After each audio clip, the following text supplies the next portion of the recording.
good evening. In the United States, we are, as a population on average, we're getting older, and as we age, we're also getting a little less healthy.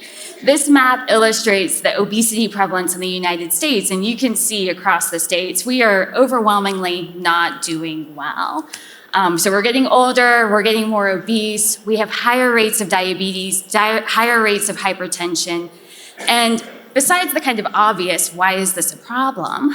Well, we really worry that these conditions will kind of accumulate and lead to chronic and end-stage organ disease. And this figure illustrates rates of end-stage kidney disease in the United States are continuing to increase. If an individual has end-stage kidney disease, we can at least refer them to dialysis. They can go to a dialysis machine, which essentially acts as an external kidney. The quality of life isn't great, it's time-consuming, it's horribly expensive, but it is a treatment option.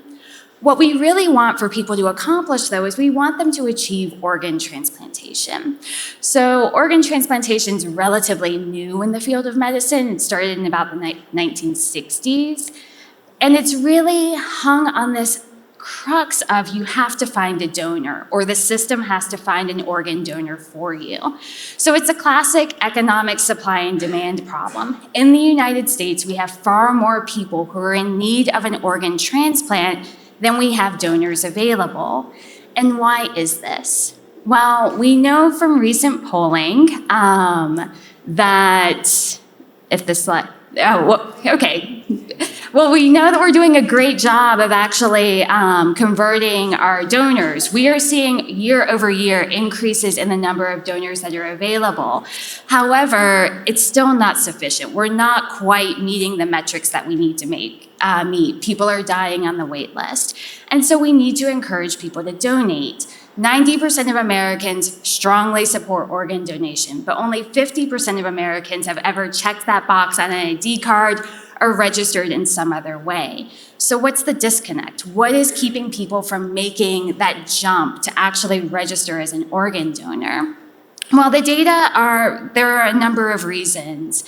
And two of the primary reasons people report is that they don't trust the organ allocation system to fairly allocate organs. And they worry that if something were to happen to them medically, that healthcare providers wouldn't try to save their life. So this really speaks to a fundamental lack of trust in the transplant system and the healthcare system that's preventing people from taking that one step to do this altruistic act.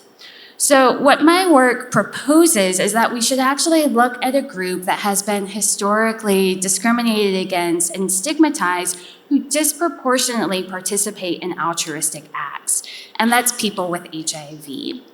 When HIV first came to the United States in the late 80s, it was a death sentence.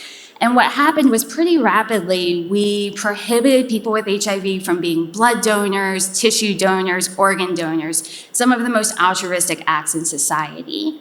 And several states, we nationally prohibited those acts, but several states took it a step further, shown in this kind of salmon color, and enacted prohibitions on blood tissue and organ donation from people with HIV.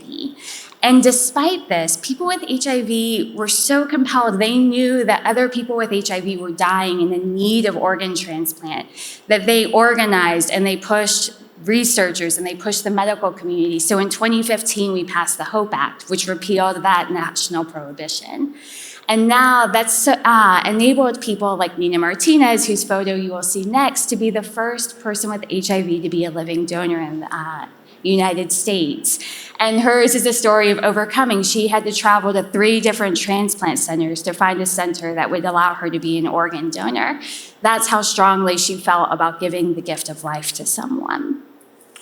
So I've been able to participate with some folks at UC San Diego in this study called The Last Gift. And in this study, we are again really benefiting from the altruism of people with HIV. In this study, we're asking people to donate their bodies at the end of life. They're people with HIV who have terminal illnesses. And when they donate their bodies, we're able to, of course, use organs for transplantation, but we're also able to use tissues to advance the search for an HIV cure. There is no immediate benefit to people participating in this study, and yet they are willing to allow us to take all kinds of samples. So I'll present some data from this. We first asked people, what kinds of studies would you be willing to participate in? What would you be willing to do to advance an HIV cure? And people said very simple things like, oh, I will give you a hair sample. Like, I do that everywhere I go. But people also said way more intense things. They said, I would admit to lumbar punctures, gut biopsies. And when we asked them, what are your concerns about doing this? You can see on this graph, very few people reported concerns. The primary concerns were that the cure wouldn't be available to everybody who needs it, and there was some reported risk of disclosure. That's really, really compelling. We then asked people, what kind of societal benefits do you think are really motivating to you to participate in this research? And people just talked about the ability to give back to their community, to feel like they're part of something larger, that they are giving one last gift at the end of life, that they felt like this was a personal gift they could give to their friends who were living with HIV. And I find these data, I think about them all the time because I find it so remarkable that at the end of life with a terminal illness, people are thinking about the tangible personal benefits of participating in medical research. They're thinking about how they can help their friends and family.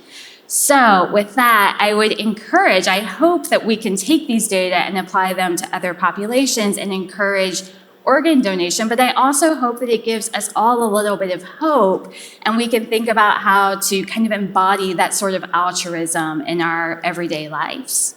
Thank you.